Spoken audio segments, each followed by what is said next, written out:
That's a good sound. Exactly. We know that we'll be able to share this round. That's all right. Yep. All right. I'm ready when you are, Heather. Let's do it. Hello and welcome to the Real Estate Macro Podcast. Joining me today is my great friend Heather Ewing, hailing from the beautiful state of Wisconsin. Heather, how are you doing today? Doing great, Douglas. Thanks for having me. Thank you so much for joining us. And Heather, before you were in real estate, you have a really fascinating real estate arc, different from most of the people we've interviewed so far, and we'll definitely get into that. But before you were in real estate, what were you doing, and what was your career like before you got in real estate? Sure. I spent 11 years in operations management. That was one of my 2 business degrees. With that, I ended up with overseas negotiations, tooling, running manufacturing, taking care of the master plan. And it was really with those overseas negotiations in conjunction with the manufacturing that really led into a nice play-in for commercial real estate. And then beyond the 11 years, I started thinking that I really wanted more. So I had a really bad car accident, and at an early age, it made me think about, who am I? What do I really want? So I really deviated my path there. And I joke that I went through an early midlife crisis in my 30s. And the beautiful thing is, after trying different arenas, it brought me to commercial real estate. And it's an area that I've really sunk my teeth into, and it's become home, and have really enjoyed sharing some of those different skill sets, but really honing in with the market knowledge and then also the relationships in commercial real estate. So And as you and know, I, I've I been was in 3 or 4. Heather, I was so fascinated. What first grabbed your attention about commercial real estate? How did it get on your radar? I love that story.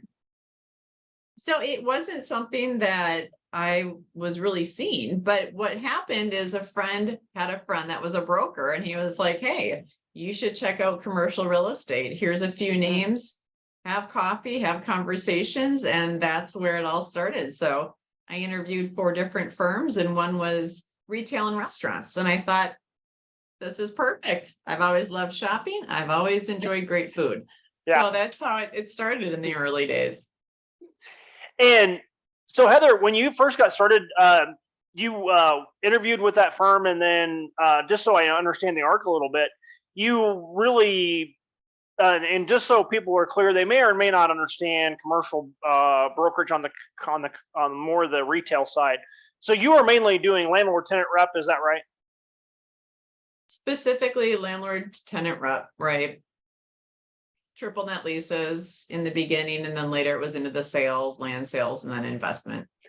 Absolutely, and I think that's kind of different a little bit. I think from most people are familiar with on the commercial side with the leasing. There's much more common to have an actual representative doing the leasing side. I think, which is kind of different from what most people are familiar with multifamily for sure.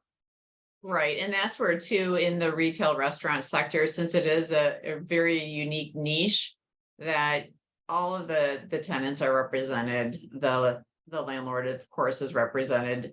And sometimes there's people that do it on their own. And I always say anyone can do a deal, but your liability and what you might really pay can be very painful, especially when I look on some of these deals that people have done. And I don't say anything because they're locked into it for another 10 years, but it's painful to see.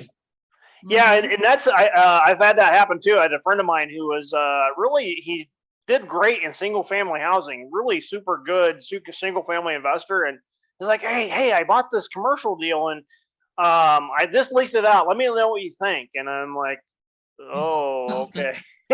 And I got my hands on the lease, and it was literally half the going rate. And he was locked in for 5 years, and it's like you just, for that 5 year period, you really have just harmed your asset value, and it's like, ooh. Oh, definitely. There's a time value of money, and two, why even bother asking after the point? Yeah, you can't do anything to it. So to your point, Douglas, I completely agree. It's kind of a lewd point at that moment. Yeah, it was like, well, there's not anything really you can do at this point. Just have to write it out, and as soon as you can, get out of it and do something different. That's pretty Well, much and the answer. typically there's renewals, and depending on how he wrote that, he might be locked in for another 5. I think that was his only saving grace. I think he had just a mutual renewal agreement, so at least it gives him some leeway or some leverage to Right. negotiate there. But you make that great point, Heather. It's like the value, and I think that's the misunderstanding about commercial real estate. I mean, it's even really true about land with multifamily, but Mhm. definitely in the triple net side is the value of the property is not the building itself, it's the lease to the property that really drives the value. And so that really is a bit of a shock for people. I don't think it's really well understood. I don't think generally until you really get under the hood a little bit. And that's where too, when you Google something on YouTube, perform a search, you hear a lot of advice, and I'm just, you just shake your head. But in any Yeah. arena, you need to go to an expert with Mhm. that specific expertise. And the example I always give is that you don't go to your podiatrist with your eye problem, or I certainly hope not. The same is with, right? The same is with brokerage. Yeah. Retail is a very different asset class than is office, than is industrial. And I think what I've seen a lot over the years too is you have to know your lane, where you can really stick the landing and perform and provide for your client. And if it's outside of that, refer it. And that's where people get themselves into trouble, and there's a lot of sloppiness. And I personally believe in karma. And to me, just refer it out. Take the referral fee, and you don't have to lift a finger. Hand it off, and they will be taken care of well. So, but again, I see a couple doozies probably 2 to 3 times a year, and it amazes me. Yeah, and again, I understand a desire to improve or do differently, but I hear the term res-mercial, and I'm like, it can be done. I'm not trying to say it can't, but please, please do the work of understanding the financials and that piece of it. And I think that's unfortunately where that goes awry, is when somebody's just a little outside their lane and trying to do something they're really not ready for, I think. And two, if you really want to do the deal, find a broker with that experience that will help you with that. And don't even ask for a commission. Just their time learning some of the knowledge, some of the market knowledge, that's the priceless. I mean, that's where it's all at. And that's where I chuckle at times, because I get a lot of developers calling from different states that want to know the market knowledge. And I just kind of smile, and I'm like, well, good for you for trying, but Yeah. that's where the gold is. And that's how you really are able to get the investment out of the property that you really want. And that's why when people see different 50% vacancies on these different triple net leases and spaces, that's a gold mine for someone like me. But if you don't know what you're doing, it's a huge pain point, and they're going to run away. So I say yes and thank you. So it just depends where you plug in at and where your expertise is. Yeah. Mm-hmm. And Heather, what are you working on currently that has you excited? Is there anything specifically right now that's really, like, just seems to be really hot happening in your universe that's really really going well? Well, the triple net leases are going really well, but I've also had a lot of land deals in the past year or so. And with that, having lived in the Madison area for over 40 years, it's really nice because I have solid roots here. I've done a lot of work in the area. And with that, it's the relationships that I've created and maintained over the years. And that's really helped me to get a lot of these different deals done. When there's 4 or 5 different developers trying to get in for a parcel, relationships do matter. And it's also, they know that it'll be a solid deal. I'm representing great clients, and that it will go through, and it's not going to take some jagged, edge at the last minute, because they just don't know who they're working with. So Yeah, and I love this quote, and it's something to the effect of, who you are, Heather, is speaking so loud they may not even hear what you're saying. It's just who you are as a person, and you've developed such a great reputation that that it Thank even you. speaks louder than your words, even in ways, I think. And I think that's part of it. Yeah. Well, I think the clients we take on, how we conduct business, and we know, right, in commercial real estate, there's a lot of, I always joke, who needs to go to Vegas when you're in commercial real estate? It can change in a hot second. Yeah. And it's, you add all the years up, all of the deals, all of the ups, downs, and arounds, and you develop a reputation, and that reputation is your brand. And that's something I've always taken very seriously. And to me, authenticity and being direct are two crucial factors. And that's something I deliver and I expect in return. I think rightfully so. I think it's and that's again. I think what's also great about where you're going is you're building a brand and a reputation, but also the right to say, I don't think you're not a good fit. I'm sorry, and you get I'm super busy. I'm sorry, I can't help. It's a polite way of saying I can't help you, but the opportunity to be a lot more selective, and I think that's outstanding. Oh, definitely. And in the early days, you're cutting your teeth. You are working with anyone and everyone. And that is the beauty, to your point, Douglas, of being selective. And I've learned over the years of if it doesn't align, doesn't mean that they're a bad person or something like that. It's simply everyone communicates in different ways. Everyone has different goals, different timelines, ways of doing things. So it's finding the right fit, because I only want to take someone or something on if I know I can deliver, if I have a really high confidence level of that, because I don't want to waste their time. And there is a cost to having space vacant. There is a cost to having the land parcel or not selling a property. So I value their time and money just like I value mine. And so it makes it a lot easier to discern and move forward. Boy, that sure makes sense. And you said something there that's really, really crucial too, I think, is that that discernment, I guess, is the word I would use, of saying, well, that doesn't feel like something I want to take on. I know we had a financing opportunity, and I had somebody around me wanting to do it very badly, and I'm like, I mean, if you want to, go ahead, but I'm not going to do that, because it's just like, I got nothing. I got nothing for you on that one. Sorry. Right. And So that's where you can refer them on, right? Because one person's dream client could be the other's nightmare. We're all wired differently. And that's also something nice about the industry, is that there's not one solid way of doing it. Absolutely. And Heather, switching gears a little bit, I think your mindset is something that I've always admired. What are some of the key things that helped you? And it sounded like the accident had a really profound effect on you, but building on that and in addition to that, how did you build such an incredible mindset? Yeah.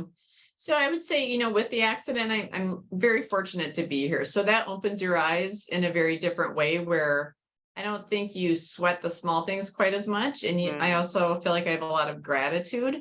I am human, though. I have days where I'm focusing on the things that I shouldn't. But for me, it's really the distance running, the marathons that I run, that it gives me a winning mentality. And I apply that same approach to brokerage. You have to see the big picture, and you have to be able to break it down. That's what you do in marathons. That's what you do in commercial real estate. And with that, it's knowing that there's going to be times when you just feel like the tank is empty. There's going to be those training runs where you don't want to go, or it's winter here in Wisconsin, or maybe it's summer and it's really humid. Guys, and by the way, I have seen video proof that Heather will go out and minus temperatures and get it done. So she's not, she's talks her book on this, guys. Yes. Yes. But being able to see the big picture, break it down. I think it's also asking the right questions that bring you to results, positive results, versus focusing on what's not working. And I also am a very creative person. I think this is where I pull on my oil painting of it's really seeing it from a different scope. And with that, it's creating a different way of doing a deal. And so just like I color outside of the lines per se, I do that in deals in the sense of what hasn't been done, but what do we need to get done, and structure the deals in ways that work for everyone. And I also am a firm believer that you don't want one-sided deals. You might win in that moment, but especially in Madison and the world smaller and smaller, you want to have good relations not just for that deal, but going forward, because at some point you might want to buy this property from someone or sell it, and the world is smaller and smaller. And two, just be a good person. It shouldn't be that hard. It shouldn't, and I've seen this, and this is one of the things that drives me like crazy almost. Or it confounds me, I guess is the word I would say, where you Right. have landlords that don't want to pay their brokers, and it's like, Mm. you don't want to be in business very long, do you? It's just like, why on earth would the one person who's generating maximum value for you, and you don't want to pay the bill? It's like, pay that bill quickly and be happy you have that opportunity to pay that bill. It Well, just and I've been blows very me away. fortunate in that arena. I haven't encountered that problem myself, knock on wood.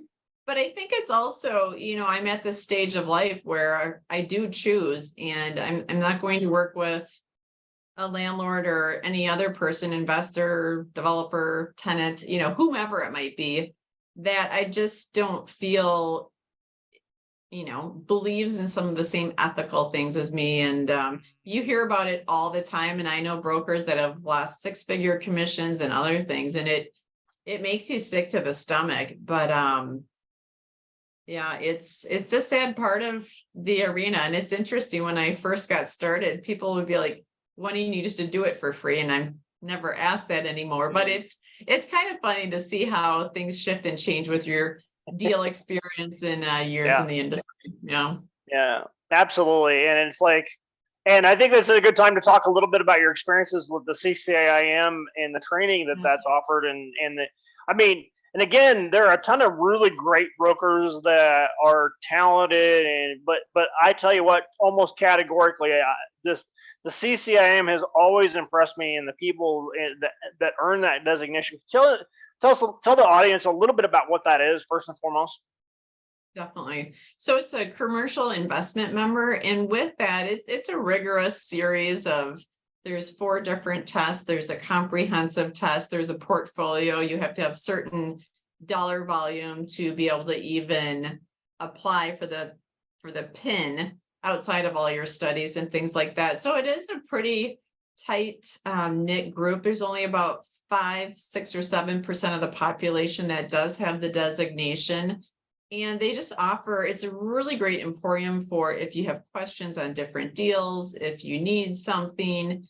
It's just a really nice group. And I think too, since it's a high bar, that I too, when I've met a lot of different CCIMs from different states and things of that nature, just a high quality caliber and also a really good person. And it's an honor to serve on the board for Wisconsin. And I'll be president of that board next year. So I was gonna say, really taking on a huge leadership, which is even another step in that direction of just incredible opportunities. And I love talking to you about that leadership event in Chicago. Even I was like, yes. I want to go. Right. Yeah. No, it was great. And again, I look forward to those types of events because I love learning.